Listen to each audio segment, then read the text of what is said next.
안녕하세요. 조카바보입니다. 이번에는 전래동화 중에서 견우와 직녀라는 작품을 읽어볼까 합니다. 구독과 좋아요 잊지 말아 주시고요. 그럼 시작하겠습니다. 옛날에 하늘나라의 임금님에게 예쁘고 착한 딸이 있었습니다. 이름을 직녀라고 했습니다.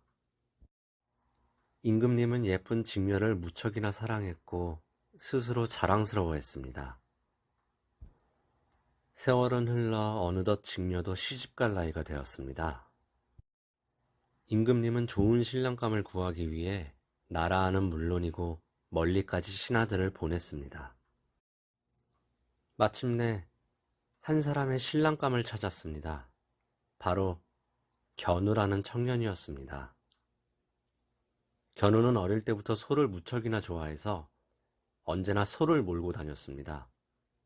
임금님은 그러한 견우가 너무 마음에 들었습니다. 견우와 직녀도 만나는 순간 서로가 너무 마음에 들었습니다. 임금님은 훌륭한 사윗감을 얻게 된 것을 기쁘게 생각하고 있었습니다. 임금님은 두 사람을 결혼시켜서 궁궐 안에서 살도록 했습니다. 결혼한 견우와 직녀는 즐겁고 행복한 시간들을 보냈습니다. 그러나 얼마 지나지 않아 그들의 행동은 임금님의 눈에서 벗어났습니다. 견우는 맨날 소만 타고 다니면서 궁궐 안의 꽃밭을 마구 밟아 망쳐놓기 일쑤였습니다. 아버지의 말을 잘 듣던 직녀 역시 많이 변했습니다. 오로지 견우가 하자는 대로만 행동했습니다. 하루는 임금님이 견우와 직녀에게 일을 시켰는데 두 사람은 소를 타고 돌아다니며 놀기만 할 뿐 임금님이 시킨 일을 제대로 하지도 않았습니다. 결국 임금님은 화가 단단히 나고 말았습니다. 여봐라, 견우와 직녀를 당장 내 앞에 데리고 오도록 하여라. 그렇게 불려온 두 사람에게 임금님은 말했습니다. 너희들은 내 말을 듣지도 않고 매일 소를 타고 다니며 놀기만 했어. 두 사람이 너무 오랫동안 함께 지내 일어난 일이니 견우는 동쪽으로, 그리고 직녀는 서쪽으로 가서 떨어져 살도록 하여라. 아버지, 우리는 떨어져서 살 수가 없어요. 직녀가 먼저 무릎을 꿇고 흐느끼며 용서를 빌었습니다. 견우도 옆에서 사정을 했습니다. 그러나 한 번 마음먹은 임금님의 마음을 돌이킬 수는 없었습니다. 그리하여 마침내 견우는 동쪽으로, 직녀는 서쪽으로 귀양가는 신세가 되었습니다. 임금님은 두 사람을 1년에 한 번씩 7월 칠성날에만 은하수를 사이에 두고 만날 수 있도록 허락했습니다. 이때부터 멀리 떨어진 두 사람은 동쪽과 서쪽에서 서로를 애타게 그리워하며 살았습니다. 두 사람은 즐거웠던 한때를 그리워하며 날마다 한숨을 쉬었습니다. 외로운 마음은 직녀도 마찬가지였습니다. 직녀는 매일같이 동쪽을 바라보며 눈물로 세월을 보냈습니다. 두 사람은 7월 칠성날이 오기만을 손꼽아 기다렸습니다. 어느덧 7월에 접어들었습니다. 견우와 직녀는 각기 은하수를 향해 걸음을 재촉했습니다. 마침내 저 멀리 은하수의 물결이 보였습니다. 견우와 직녀의 발걸음이 더욱 빨라졌습니다. 직녀의 두 눈에서는 벌써부터 눈물이 쏟아지고 있었습니다.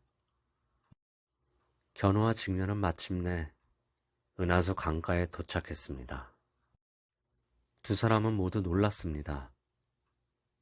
강 언덕에 이르러서야 비로소 은하수가 이토록 큰 강임을 처음 알았습니다. 아무리 크게 소리를 질러도 들리지 않는 거리였습니다. 두 사람은 그저 멀리서 바라볼 뿐이었습니다. 그러나 그마저 희미했습니다. 7월 칠성날을 손꼽아 기다리던 두 사람은 하고 싶은 이야기도 전달하지 못하고 손을 잡아보지도 못했습니다. 견우와 직녀는 끊임없이 눈물만 흘렸습니다. 눈물 때문에 7월 칠성날에는 큰 비가 내리고 곳곳에 홍수가 나기도 했습니다. 비는 그칠 줄 모르고 계속 내렸습니다. 냇물이 넘치고 둑이 무너져서 집을 잃는 사람들도 많았습니다. 동물과 가축들도 물에 떠내려갔습니다. 동물들은 이제 더 이상 견디기가 힘들었습니다. 생각하다 못한 동물들이 모여 의논을 하기 시작했습니다. 아니, 왜 7월 칠성날만 되면 홍수가 나는 거야? 1년에 한 번 만나는 견우와 직녀가 은하수를 건너지 못해서 흘리는 눈물이 큰 비가 되는 거야. 그렇다면 두 사람을 만나게 해주면 비가 자연스럽게 그치겠네.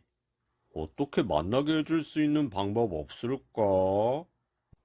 모두들 걱정하는 마음은 똑같았지만 어떻게 해야 할지 방법을 잘 몰랐습니다. 다리를 놓아주면 되겠네. 동물들 중에서 가장 꾀가 많은 여우가 말했습니다. 그러면 누가 다리를 놓아주지?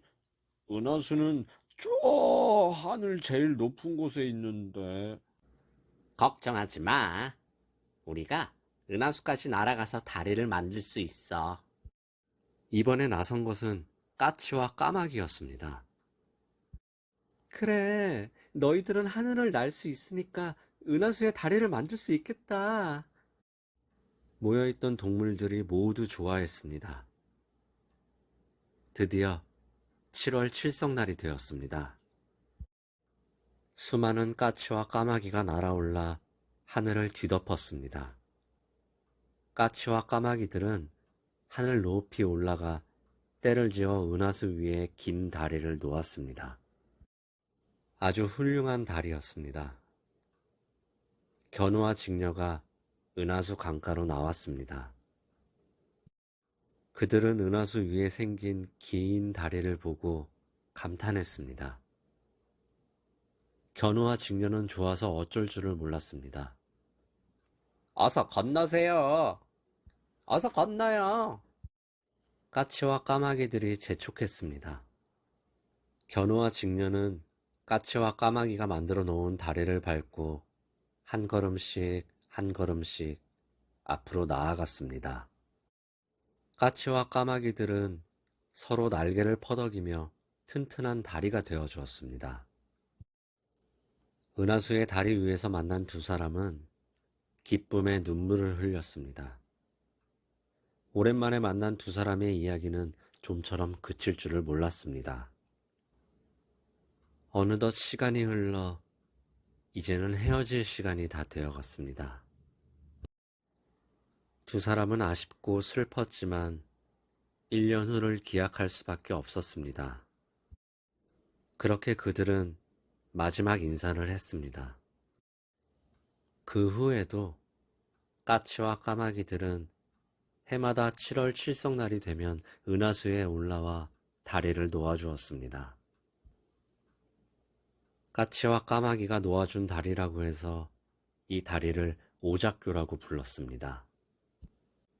7월 칠성날이 지나면 까치와 까마귀의 머리가 벗겨지기도 하는데 그 이유는 견우와 직녀가 만나기 위해서 머리를 밟고 지나갔기 때문이라고 합니다.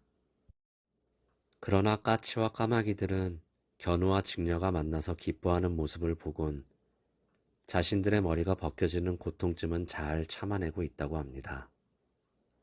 해마다 7월 칠성날 비가 조금씩 내리는 것은 오랜만에 만난 견우와 직녀가 흘리는 기쁨의 눈물이라고 합니다.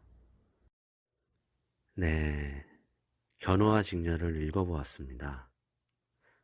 끝까지 들어주셔서 감사합니다. 다른 영상 보시기 전에 구독과 좋아요 잊지 말아주시고요.